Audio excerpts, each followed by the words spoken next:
이 분수령이라는 단어가 있습니다. 제가 이 단어를 사전을 찾아보니까 이렇게 풀이합니다. 어떤 사실이나 사태가 발전하는 전환점 또는 어떤 일이 한 단계에서 전혀 다른 단계로 넘어가는 전환점을 비유적으로 이루는 말, 이렇게 설명을 합니다.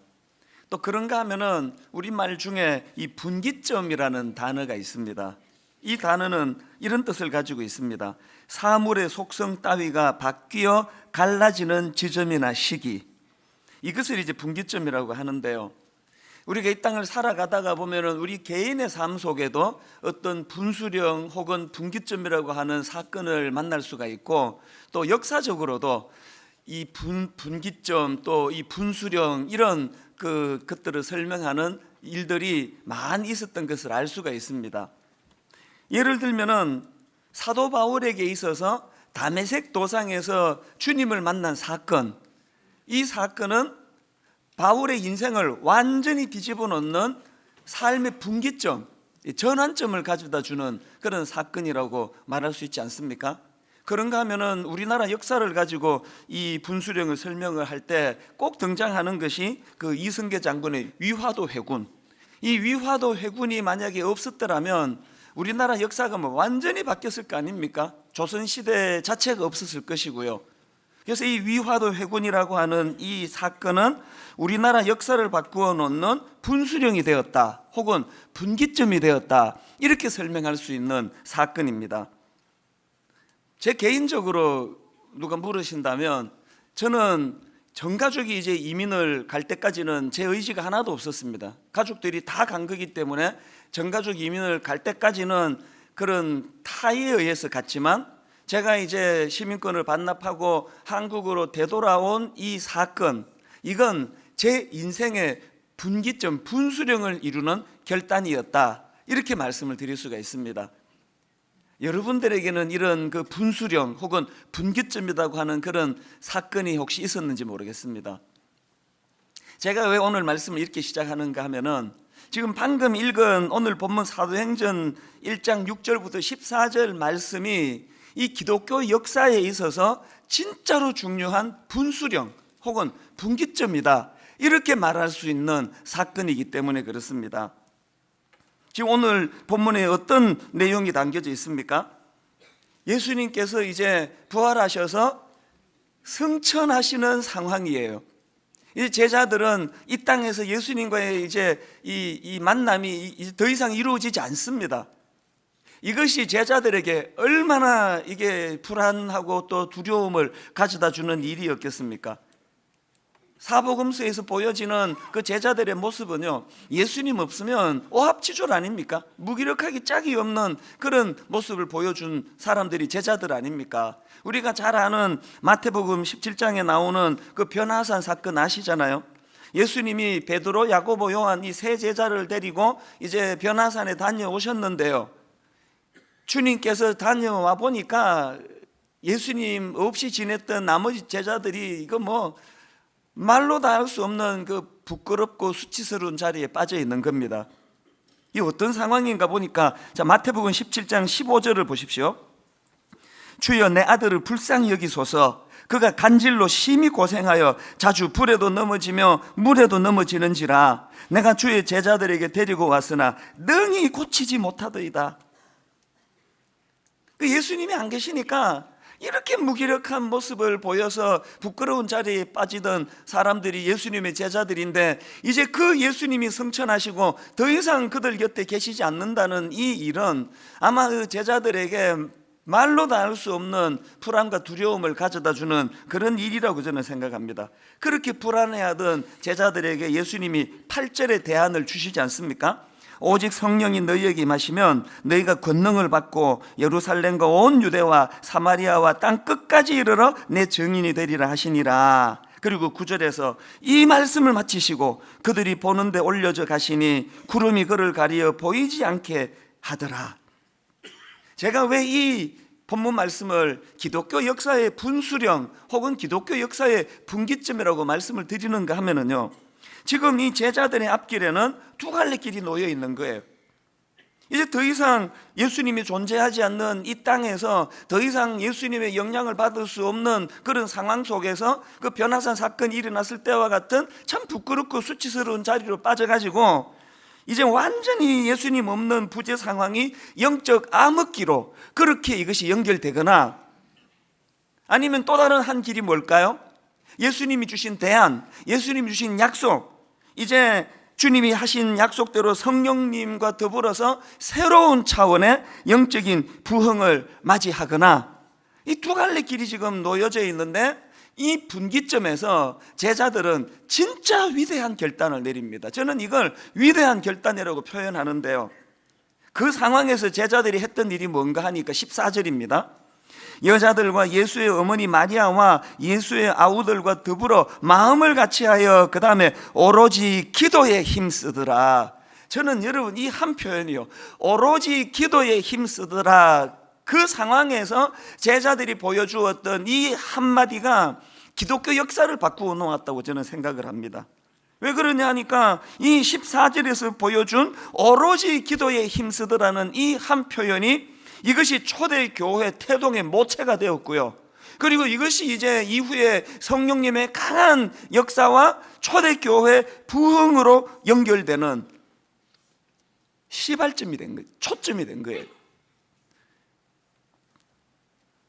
그리고 이 사도행전을 가만히 들여다보면은 그 사도행전에 나오는 이 초대교회는 늘 이제 위기가 찾아오면 여기에 있는 이 정신, 오로지 기도에 힘쓰더라, 이 정신을 가지고 위기를 넘기고, 또 순탄하게 가다가 또 문제가 찾아오면 오로지 기도에 힘쓰더라, 이 기도로 위기를 넘기고, 이것이 계속 반복되는 그게 사도행전이에요. 예를 들면은 이 사도행전 6장에서 이제 이 초대교회가 이제 위기를 맞이합니다. 성도들이 이제 편이 갈라지는 거예요. 구제 문제로 이제 마음이 나누어지게 됐는데, 사도행전 6장 1절을 보십시오. 그때의 제자가 더 많아졌는데 헬라파 유대인들이 자기의 과부들이 매일의 구제에 빠짐으로 히브리파 사람을 원망하니, 제가 개척을 해보니까 교회가 어마어마한 진리 문제로 갈라지는 일은 별로 없습니다. 다 이런 문제예요. 왜 쟤는 떡 2개 주고 나한테는 하나밖에 안 주느냐. 헬라파 유대인들이 자기의 과부들이 매일의 구제에 빠짐으로 히브리파 사람을 원망하니, 이런 이제 마음이 갈라지는 이런 상황이 주어졌는데요, 그때 만약에 지도자들인 사도들이 그냥 얼렁뚱땅 넘어가려고 하거나 이걸 정치적으로 풀려 하거나 했으면 교회가 쪼개졌을 거예요. 그런데 이런 위기가 찾아오니까 사도들이 놀라운 결단을 내리는데, 자 6장 3절 4절을 보십시오. 형제들아, 너희 가운데서 성령과 지혜가 충만하여 칭찬받는 사람 7을 택하라. 우리가 그 일을 그들에게 맡기고, 그 다음에 4절을 보니까 우리는 오로지 기도하는 일과 말씀 사역에 힘쓰니라. 교회가 어려움을 만날 때 이 정신을 회복하면 문제될 게 없습니다. 자꾸 이렇게 가지 않고 인간적인 방법을 쓰고 가리려 그러고 숨기려 그러고 편법을 쓰려 그러고, 그래서 문제가 생기는 거 아닙니까? 저는 이 4절 말씀이 분당 우리 교회를 위시해서 모든 이 땅 교회에 주시는 하나님의 지침이라 생각합니다. 문제가 생기면은 이제 오로지 기도하는 일과 말씀 사역에 힘쓰겠다. 나머지 교회를 다스리고 정리하는 것들은 다른 지도자들을 뽑아서 그들에게 넘겨주는 이 지도자 사도들의 중심, 이게 사도행전에 흐르는 정신이거든요. 또 그런가 하면은 사도행전 4장에 보면은 또 다른 차원의 위기를 이 초대교회들이 이제 맞게 되는데요, 이 복음을 전하던 베드로와 요한이 붙잡혀 가지고 이제 협박을 당하는 사건이 발생한 겁니다. 이런 일이 발생하니까 사도행전 4장 24절에 한번 그들의 그 반응을 보십시오. 그들이 듣고 한 마음으로 하나님께 소리 높여 이르되, 교회가 문제가 생기니까 지도자들에게 이런 핍박이 있으니까 전 성도가 합심하여 하나님께 기도하는 일을 했는데, 그 기도가 진짜 놀랍습니다. 자, 사도행전 4장 29절을 한번 보십시오. 주여 이제도 그들의 위협함을 굽어 보시옵고, 그리고 이제 우리식으로 만약에 기도한다면, 주여 이제도 그들의 위협함을 굽어 보시옵고 그 위협으로부터 보호하여 주시옵소서라든지, 그 악한 것들을 물리쳐 주시옵소서, 우린 그렇게 보통 가는데 여기 기도를 한번 보십시오. 주여 이제도 그들의 위협함을 굽어 보시옵고 또 종들로 하여금 담대히 하나님의 말씀을 전하게 하여 주시오며 손을 내밀어 병을 낫게 하시옵고 표적과 기사가 거룩한 종 예수의 이름으로 이루어지게 하옵소서 하더라. 제가 이 말씀을 묵상을 하면서 오늘 분당 우리 교회나 제가 회개해야 되는 게 뭐냐, 기도와 관련해서 우리가 회개해야 되는 게 두 가지가 있는데요. 하나는요, 죽으라고 기도 안 한다는 거예요. 뭐 하여튼 막 목숨 걸고 안 하잖아요, 기도를. 뭐 다 기도하는 척하면서 저를 쳐다보고 계시지만 저 다 알거든요. 여러분 진짜 기도 안 하시잖아요. 하여튼 막 기도하면 막 죽을 사람처럼 안 하잖아요. 하여튼 막 이유야를 막론하고 기도를 안 해요. 그리고 기도와 관련한 우리의 두 번째 문제가 뭐냐, 어쩌다가 기도하는 기도도요, 내용이 너무 어린애 같은 막 전부 주시옵소서, 이것도 해결해 주시옵소서, 저것도 해결해 주시옵소서, 주여 이제도 그들의 위협함을 굽어 보시옵고 그 위협함으로부터 우리를 보호하여 주시옵소서. 별로 귀엽지도 않은데 막 기도할 때는 그렇게 막 애교를 떨면서 하나님께 기도하는 게 우리의 문제라는 거예요. 여기에 지금 이 초대교회 성도들의 이 성숙한 기도는 뭡니까? 주여 이제도 그들의 위협함을 굽어 보시옵고 그런 위협함에 맞설 수 있도록 종들로 하여금 담대히 하나님 말씀을 전하게 하여 주시옵고 그 다음에 손을 내밀어 병을 낫게 하시옵고 표적과 기사가 거룩한 종 예수의 이름으로 이루어지게 하옵소서. 초대교회는 밟으면 밟을수록 더 일어나는 거예요. 핍박하면 핍박할수록 더 일어나는 거예요. 이 기도가 그렇게 만든 거예요. 우리는 밟으면 금방 죽어버리는 거 아닙니까? 맨날 막 그냥 나약한 어린애처럼 보호해 주시옵소서, 살려 주시옵소서, 인도해 주시옵소서. 기도의 내용이 달라지면 신앙의 핵심이 달라지는 거예요. 그래서 점점 위협이 많으면 많을수록 더 담대해지고 그 위협과 맞서기 위하여 더 강력한 하나님의 능력이 나타나는 이런 신앙생활을 우리가 누리기를 원하신다면 사도행전에서 보는 이 기도의 이 아름다운 패턴을 우리가 배워야 한다는 겁니다. 그렇게 성숙한 기도를 드렸더니 어떤 일이 벌어졌느냐, 자 31절을 보십시오. 빌기를 다하매 모인 곳이 진동하더니 무리가 다 성령이 충만하여 담대히 하나님의 말씀을 전하니라. 다음 주일날 이제 성령과 부흥에 대해서 말씀을 전하려고 하는데요, 이 모든 초대교회의 역사에 있던 하나님의 성령님의 강력한 역사하심은 다 기도와 연관이 있더라는 거예요. 우리의 기도가 달라지면 성령의 역사가 나타날 줄 믿습니다. 우리의 기도가 성숙해지면 우리 안에서 일하시는 성령님께서 우리의 삶 가운데 역사하시는 것을 목도하게 될 줄로 믿습니다. 이런 패턴은 사도행전에만 나오는 게 아니에요. 제가 이 부흥에 대한 설교를 할 때 구약을 주로 본문으로 많이 사용했는데 왜 그러냐 하니까 구약에는 이런 다양한 부흥 운동의 사례들이 열거가 되거든요.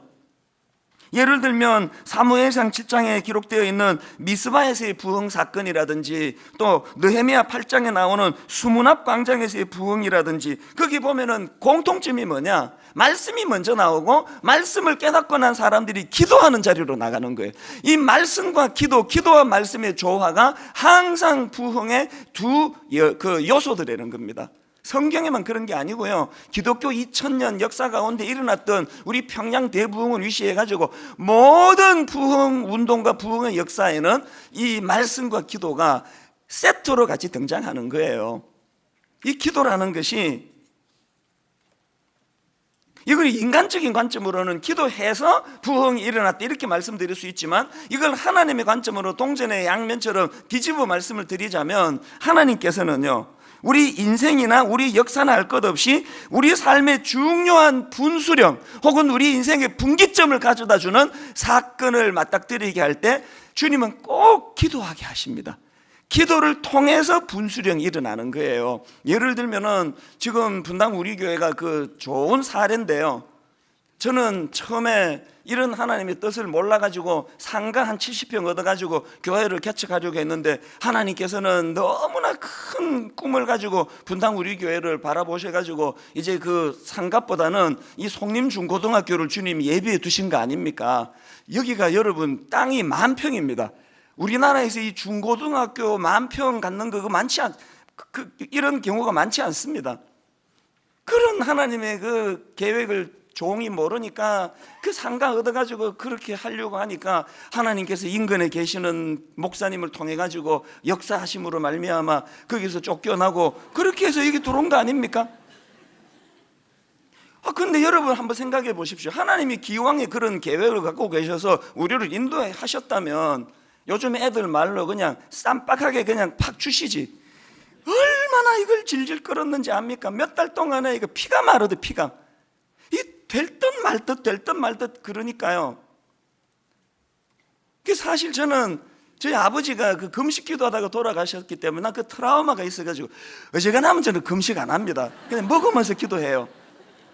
그러나 여러분 그 교회를 개척하는 과정에서 분당 우리 교회가 송림중고등학교로 가는 과정에서 너무너무 피를 말리는 그런 시간이 끌려지니까 종이 금식을 하더라고요. 금식하면서 기도했거든요. 왜 하나님은 기왕 주실 거 깔끔하게 이 표현은 좋은 표현 아니면 기마이 쓴다는 게 있잖아요. 그냥 팍 주시면 되는데 왜 이렇게 질질 꺼시다가 주시느냐고요. 왜 그렇다고요? 여러분 하나님은요 인간이든 인생이든 교회든 역사든 간에 분기점을 주실 때 분수령을 주실 때는 기도하게 하는 거예요. 여러분 여기에서 반성할 게 좀 계실 건데 여러분들한테 사실은 하나님이 여러분 인생의 분기점을 마련하고 분수령을 주실 놀라운 일들이 얼마나 많았는데 기도 안 해가지고 못 누린 게 한두 가지겠습니까? 이 기도는요 우리 인생의 분수령을 가져다 주는 도구가 되는 줄 믿습니다. 자 그렇다면은 이제 이런 질문이 가능하지 않습니까? 도대체 기도가 뭐길래 그렇게 중요한 분수령 또 분기점에 그 쓰임을 받는 도구가 되는가? 그건 왜 그러냐? 기도가 가진 속성 때문에 그렇습니다. 여러분 기도는요 변화의 능력을 가져다 주는 도구예요. 우린 자꾸 이 기도를 외부의 환경을 바꾸는 것으로 그렇게 생각하는데 그렇지 않습니다. 여러분이 아버지 이 남편 좀 바뀌게 해 주시옵소서라고 아무리 기도해도 잘 안 바뀌죠. 그 기도 한 번에 남편이 확 바뀌는 일 없습니다. 그 왜 그러냐? 그 이상한 남자 만나가지고 죽을 고생하면서 이 남자 좀 바뀌게 해달라고 응답이 안 돼가지고 오랫동안 기도하는 과정에 자기가 바뀌어 있는 거예요. 어지간한 남자는 다 용납할 수 있는 넓은 마음이 생겨가지고 그 남자가 막 계속 집적거려도 하나도 불편하지 않는 큰 마음을 가지는 그런 사람으로 바뀌어 있는 거예요. 공감이 안 되는 분은 기도 더 해야 돼야지. 기도는 외부의 그 조건을 바꾸어 놓는 도구이기도 하지만 기도는 내 내면을 바꾸어 놓는 거예요. 그래서 필립 얀시가 쓴 기도라는 책에 보면 이런 참 좋은 내용의 글이 있습니다. 신앙은 기도하는 만큼 자라고 신앙인의 인격도 기도하는 만큼 변화한다. 이게 참 제 마음을 울린 문장이에요. 다시 한번 보세요. 신앙은 기도하는 만큼 자라고 신앙인의 인격도 기도하는 만큼 변화한다. 목사 안수 받는다고 인격이 변화되는 게 아니고요. 기도해야 인격이 변하는 거예요. 권사 안수 받았다고 임직한다고 변하는 게 아니고요. 기도해야 변하는 거예요. 이런 관점으로 이 사도행전을 보면은 그 은혜를 많이 받습니다. 여러분 다 아시지만 사도행전은 누가라는 의사가 쓴 책 아닙니까? 근데 이게 참 흥미로운 것은 여러분 이 사도행전을 기록한 저자 누가는요 예수님의 제자가 아닙니다. 예수님의 제자가 아닌 정도가 아니고요, 이 누가는 살아생전에 예수님을 단 한 번도 만나본 적이 없는 사람이에요.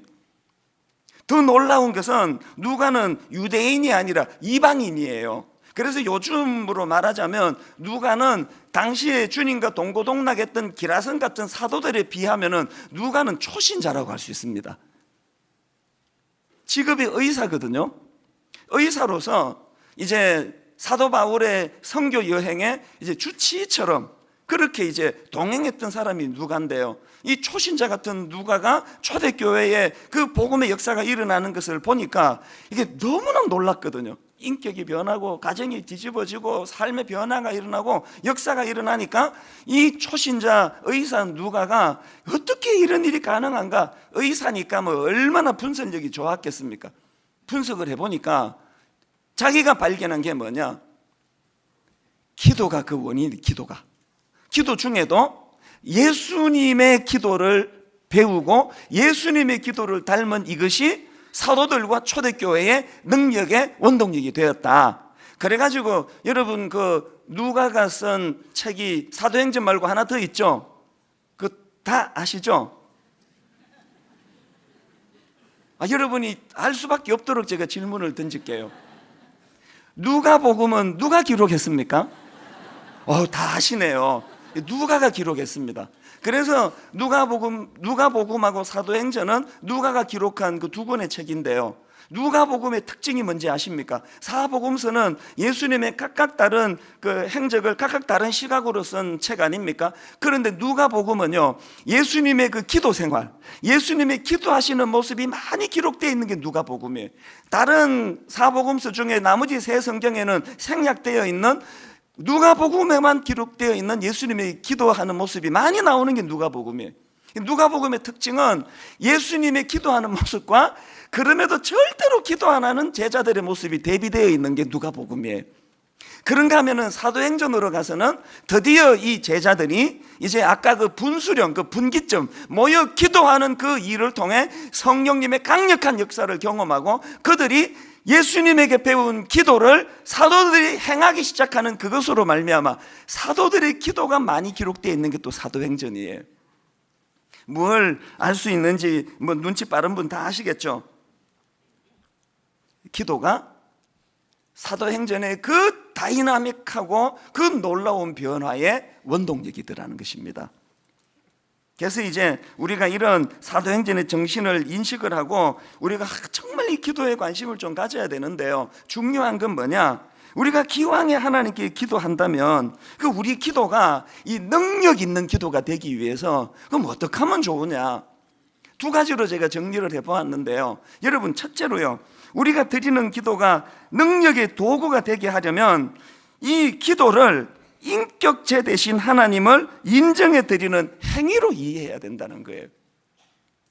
제가 전에도 말씀드렸지만 수능 시험 당일날 제가 보니까요, 이 기도라는 게 우리 기독교의 전 유물이 아니더라고요. 모든 종교가 기도가 다 있습니다.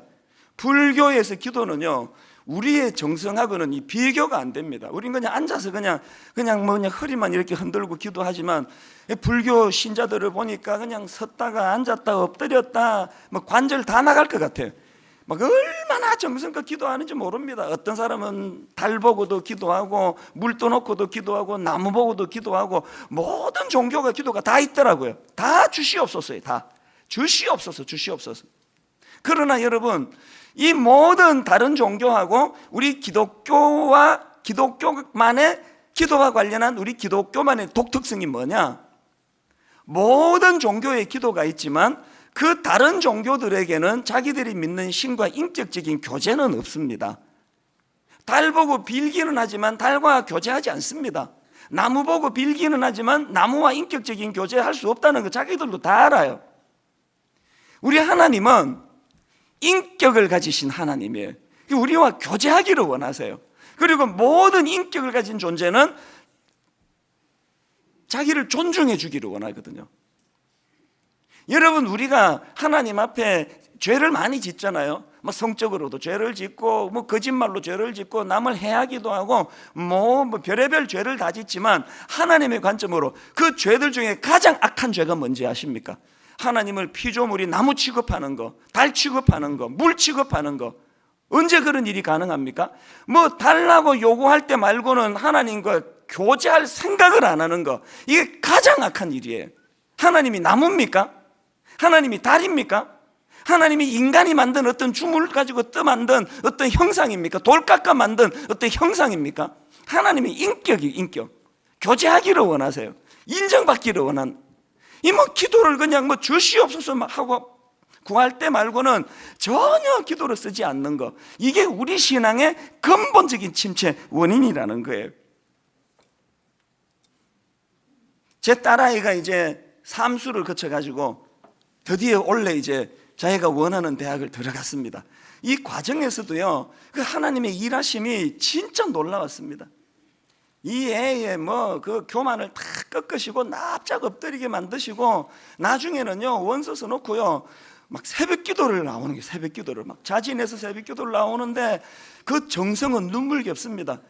눈이 새벽에 쏟아지는 날에도 막 영하 막 20 몇 도 내려가는 날에도 한결같이 새벽에 나와가지고 주님 앞에 기도하더라고요. 그렇게 간절히 부르짖었는데 놀라운 게 뭐냐, 드디어 합격을 이제 소식을 들은 거예요.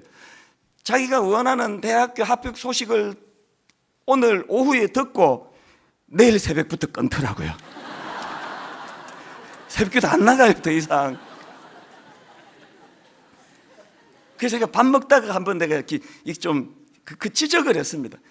네가 인간이 진짜 하나님 앞에 체면이 있으면 그래도 형식적으로 한 2, 3일 나가다가 끊어야지, 어떻게 어제 그렇게 기도 응답 받았다고 오늘부터 싹 끊어버리냐. 그랬더니 자기도 좀 민망했던지 큐티는 계속 하는데요, 그러더라고요. 여러분 지금 웃으셨지만요, 지금 얘가 아직 어리니까 이 우리 딸아이가 지금 하고 있는 이 기도와 관련한 이 패턴이 이게 우리 아닙니까? 이 기도라는 건 하여튼 얻어내는 거, 그리고 딱 얻어내면 딱 이제 그래 끝났는데 뭐 찾을 일이 뭐가 있느냐는 거, 이런 생각이 우리 신앙을 너무너무 제한시키는 거라는 거예요. 제가 이 설교를 준비하면서 그 책을 몇 권 구입했는데 그 중에 하나가 기도와 사랑에 빠져라, 이런 제목의 책을 구입했는데요, 그 책을 딱 구입해서 보니까 부제가 이렇게 돼 있더라고요. 기도와 사랑에 빠져라, 그러면 하나님과 사랑에 빠진다. 저는요 이 부제 하나로요 그 책 안 읽고 버려도 책값 했다고 저는 생각했습니다. 이게 얼마나 제게 의미를 가져다 줬는지 모릅니다. 기도와 사랑에 빠져라, 그러면 하나님과 사랑에 빠진다. 리차드 포스트도 비슷한 말을 했습니다. 참된 기도는 말에서 나오는 것이 아니라 사랑에 빠졌을 때 나온다. 다시 한번 들어보세요. 참된 기도는 말에서 나오는 것이 아니라 사랑에 빠졌을 때 나온다. 시편 116편 1절 2절에 이런 내용이 나옵니다. 여호와께서 내 음성과 내 간구를 들으심으로 내가 그를 사랑하는도다. 그의 귀를 내게 기울이셨으므로 내가 평생에 기도하리로다. 이거 뭐 대학 합격시켜 주세요, 취직시켜 주세요, 이것 주세요, 저것 주세요, 이런 도구로가 기도가 아니고요, 기도에 진짜 중요한 건 시편 116편 1절 2절에 다 담겨 있는 거 아닙니까? 여호와께서 내 음성과 내 간구를 들으심으로 내가 그를 사랑하는도다. 그가 귀를 내게 기울이셨으므로 내가 평생에 기도하리로다. 기도는 하나님과의 관계예요. 제가 이 사실을 깨닫고 내 인생에 혁명이 일어났습니다. 저는 지난 14년 분당 우리 교회 담임 목사가 되고 제일 행복했던 순간이 언제냐 그러면 당연히 이렇게 여러분 앞에 설교하는 이 시간이 제게 너무너무 영광이고 행복하지만 이것보다 진짜 저를 더 행복하게 하겠고 이것보다 더 제 삶에 활력을 가져다 준 건 새벽식의 새벽. 요즘에는 의사분들이 좀 권면을 해가지고 제가 새벽에 그렇게까지는 못 일어납니다만 그러기 전까지만 해도 새벽 3시에 일어나고 3시 반에 일어났지 않습니까? 그래서 제 아내가 참 좋은 사람이에요. 입시생 애들을 자기가 다 감당해가지고 새벽 2시까지 자기가 실험하고 저는 한 9시 반 되면 혼자 들어가 자는 거예요. 그래야 내 영이 살아야 교회가 사니까. 그리고는 이제 새벽 한 3시쯤 일어나면은요, 그때 이제 우리 집사람이 자러 들어올 때가 있고 나는 이제 일어나 나갈 때가 있고 그렇습니다. 우리 집은 그 더블 침대 살 필요 없어요. 이거 작은 거 하나 사면은 교대할 때가 막 옛날에 새벽에 일어나 가지고요 종이 하나님께 독대하고 하나님께 기도하고 하나님의 말씀을 묵상하고 경청하는 그 시간이 내 생애에 이것만큼 행복했던 적이 없습니다.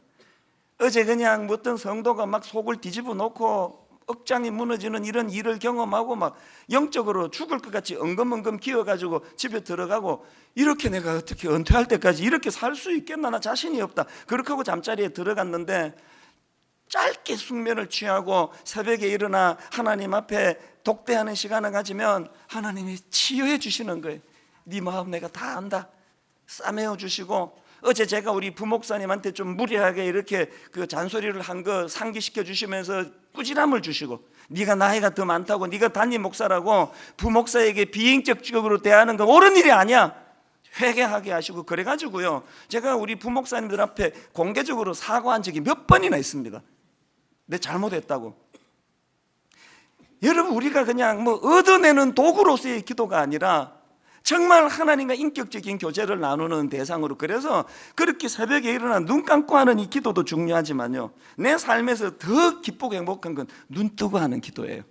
샤워하면서, 운전하면서. 한 번은 그 삼성의료원의 장례 예배가, 발인 예배를 제가 인도하는데, 발인 예배는 보통 새벽에 있잖아요. 차 막히지 않은데요, 그날따라 막 차가 새벽부터 막히는데 지각하게 생긴 거예요.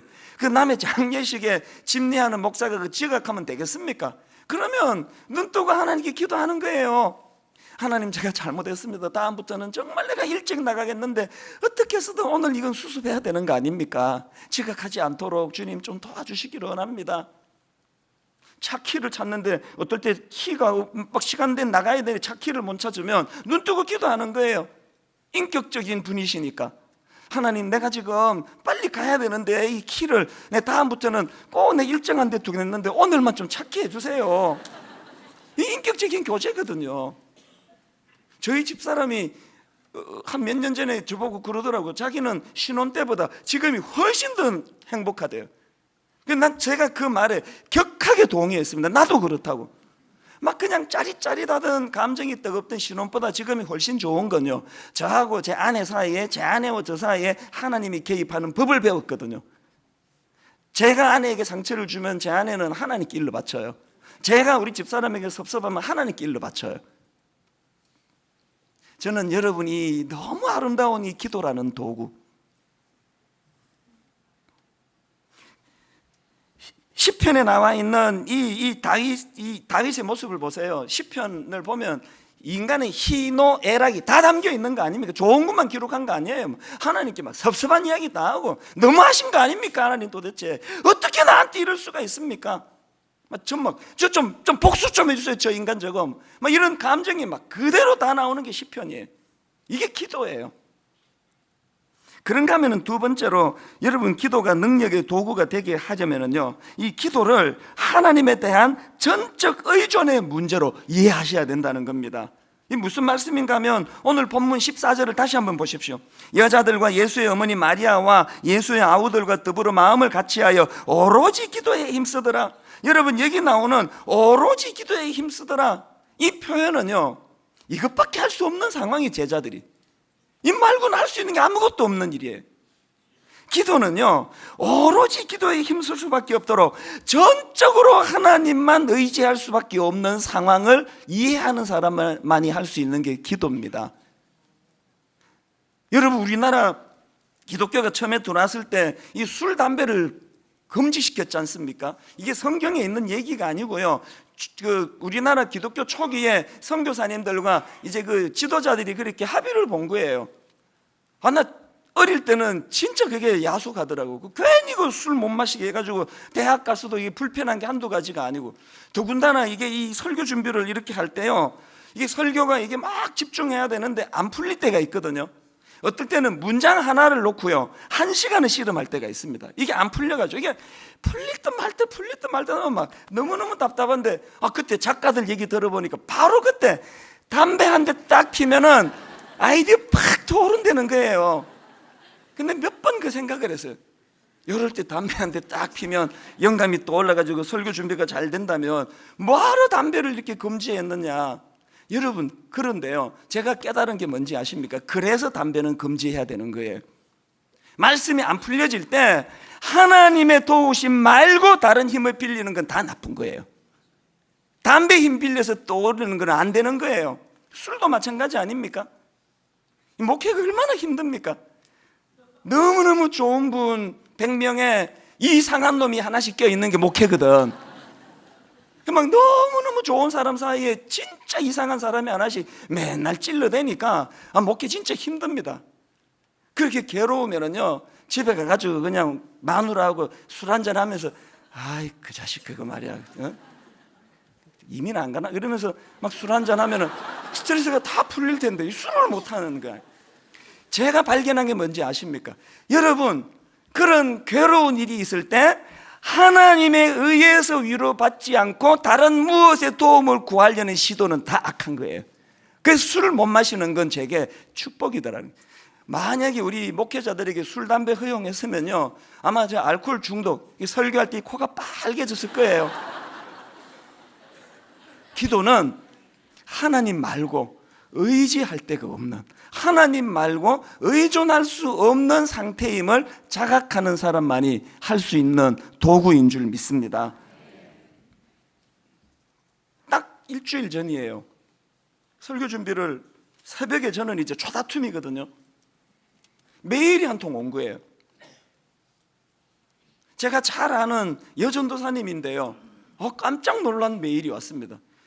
자기 딸에게 이제 교통사고를 당한 일이 벌어졌는데요, 이제 섬기는 교회에 이제 기도 제목 올린 걸 먼저 저한테 보여줬더라고요. 자, 한번 들어보십시오.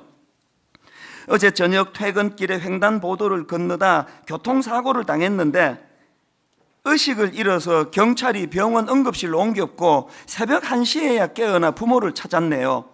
어깨와 팔 그리고 갈비뼈가 부러지면서 폐에 기흉도 생기고 고관절도 부러지고 얼굴도 꿰매야 하고 온몸 여러 곳에 타박상을 입는 심각한 상황이지만 다행히 뇌 손상은 없고 한 달 동안 입원해서 치료하면 회복될 수 있다고 합니다.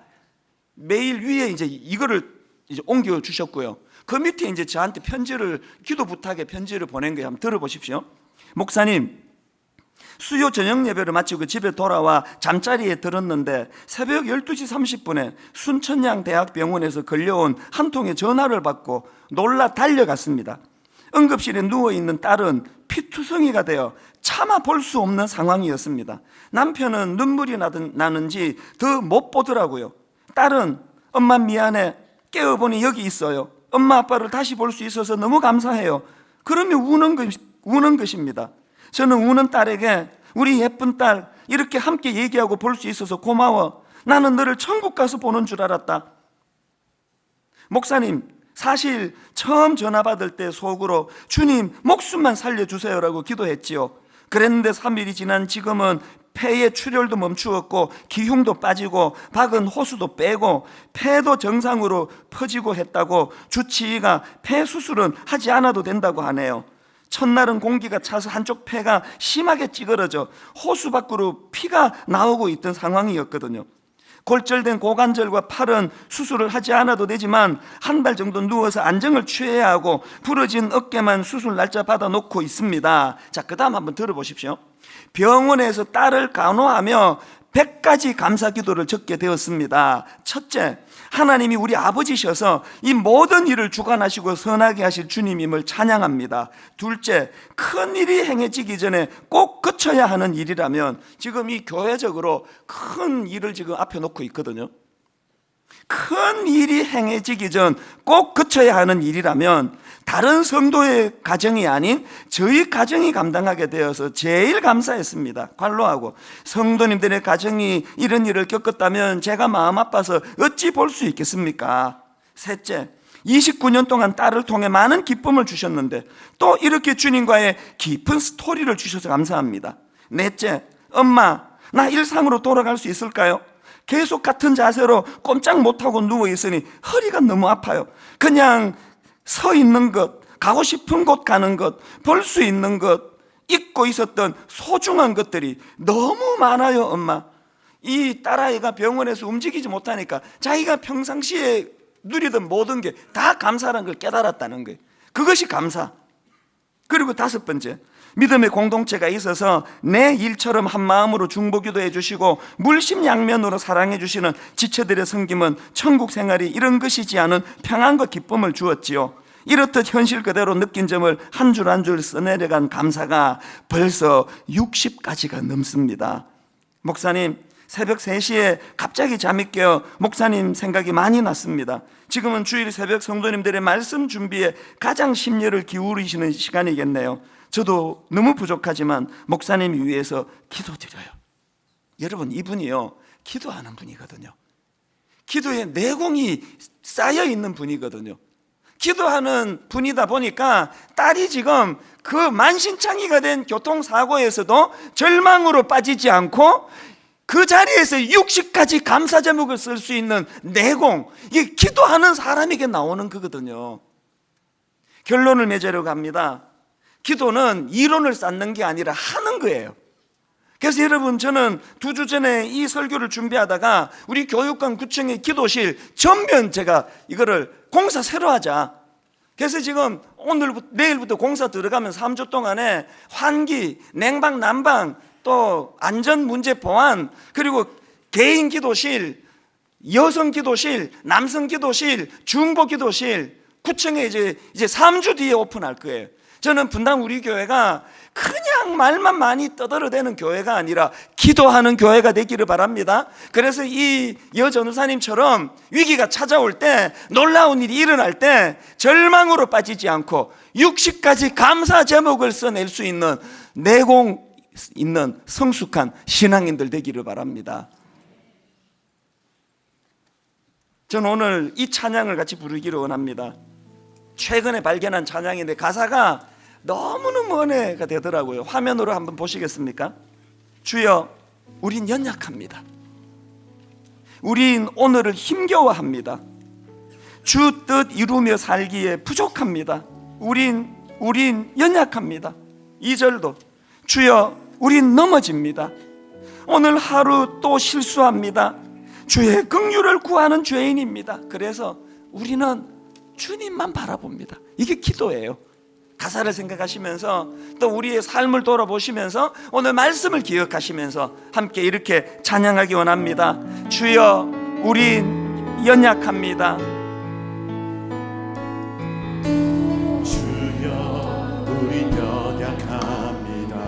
우린 오늘을 힘겨워합니다. 우린 오늘을 힘겨워합니다. 주 뜻 이루며 살기엔 주 뜻 부족합니다. 이루며 살기에 부족합니다. 우린 연약합니다. 우린 연약합니다. 주여, 우린 넘어집니다. 주여, 우린 넘어집니다.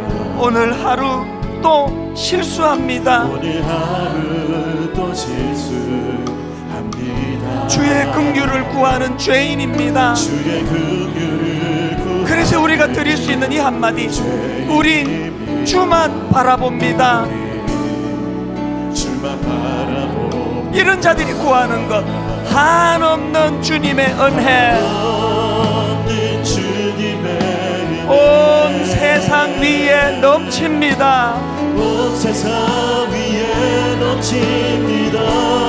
가릴 수 없는 주 영광, 가릴 수 없는 주 영광 온 땅 위에 충만합니다. 온 땅 위에 충만합니다. 주님만이 길이오니 우린 그 길 따라갑니다. 우리 그 길 따라갑니다. 그날에 우릴 이루신 여러분, 주님을 향한 이 신뢰, 주는 완전합니다. 주는 완전한 한없는 주님의 은혜, 한없는 주님의 은혜 온 세상 위에 넘칩니다. 세상 위에 넘칩니다.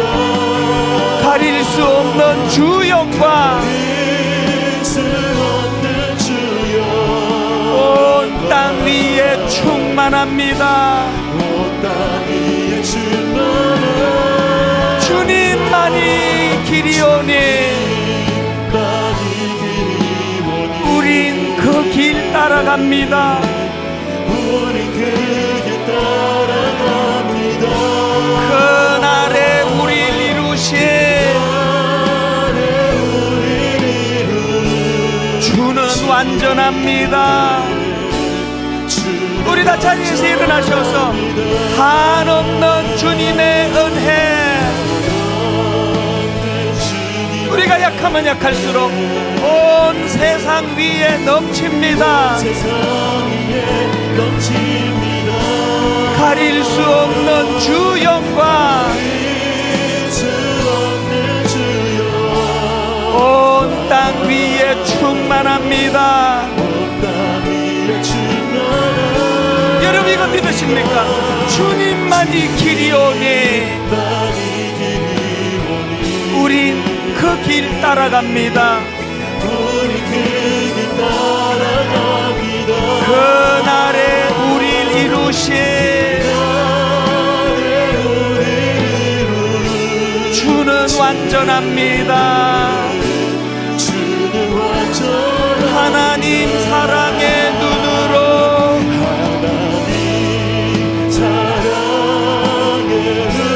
너를 어느 때나 바라보시고 하나님 인자한 귀로서 언제나 너에게 기울이시네. 우리가 낙심할 때 좌절할 때 어두움의 밝은 빛을 비춰주시고 너의 작은 신음에도 응답하시네. 너는 어느 곳에 있든지 주를 향하고 주만 바라볼지라. 온 마음을 다하여 하나님 사랑의 눈으로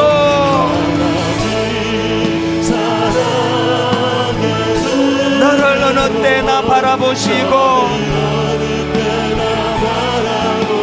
우리가 기도할 때마다 하나님 인자한 귀로서 언제나 너에게 기울이시네.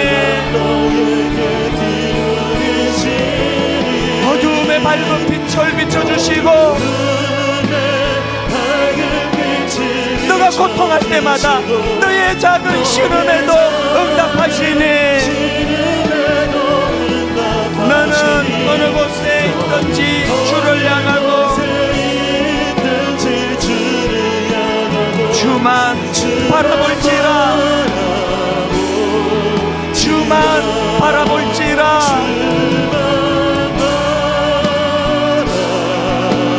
주만 바라볼지라. 같이 기도하시겠습니다. 사망의 줄이 나를 두르고 스올의 고통이 내게 이름으로 내가 환난과 슬픔을 만났을 때에 내가 여호와의 이름으로 기도하기를 여호와여 주께 구하오니 내 영혼을 건지소서 하였도다. 너는 내게 부르짖어라. 내가 내게 응답하겠고 내가 알지 못하는 크고 은밀한 일을 내게 보이리라. 하나님, 오늘 이 말씀이 내 심령에 잘 박힌 못처럼 내 삶의 영향을 미치는 말씀이 되게 하시고, 하나님 이 기도는 인격자 되시는 주님과 교제하고 교통하며 그분과 사랑을 나누는 도구임을, 그리고 하나님이 기도란 것은 이것 말고는 더 이상 할 것이 없는 무기력한 우리들 삶에 하나님만 전적으로 의지하는 자들에게 주시는 능력의 도구임을 자각하는 저희들 되게 하여 주시옵소서. 우리 눈에 눈물을 닦아주시는 주님을 인격적으로 경험하고 그 주님 주시는 위로하심을 받으며 그렇게 고난이 찾아올 때 더 강해지는, 더 든든해지는, 더 성숙해지는 하나님의 아들, 딸 되게 하여